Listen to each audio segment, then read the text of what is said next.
Police મહાનિરીક્ષક Shri Chirag Kordia સાહેબ, border range Bhuj તથા police અધિક્ષક શ્રી વિકાસ સુંડા સાહેબ,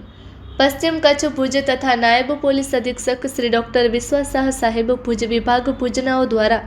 શરીર સંબંધી કે મિલકત સંબંધી બનાવો ન બને તે તકેદારી રાખવા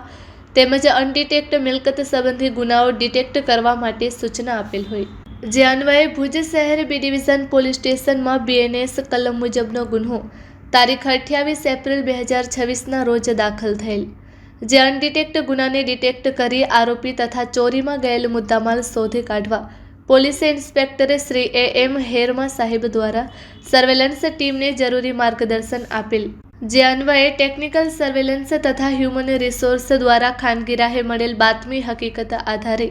સર્વેલન્સ ટીમના માણસોએ વર્કઆઉટ કરતા ગણતરીની કલાકોમાં આ ગુના કામેના આરોપીને પકડી પાડી ચોરીમાં ગયેલ તમામ મુદ્દામાલ રિકવર કરી કાયદેસરની કાર્યવાહી કરેલ છે. પકડાયેલ આરોપીનું નામ વિક્રમ માવજીભાઈ કોલી, ઉંમર વર્ષ 27, ધંધો મજૂરી, રહે ઉત્તરી સીમવાડી વિસ્તાર, ગામ ટપ્પર, તાલુકો મુન્દ્રા. રિકવર કરેલ મુદ્દામાલ કુલ રોકડા 11,200, સિગરેટના પેકેટ નંગ 4 કિંમત ₹1,170 તેમજ ચોરીમાં ઉપયોગ કરેલ Bajaj Platina motorcycle registration number GJ12EK 8937 કિંમત ₹30,000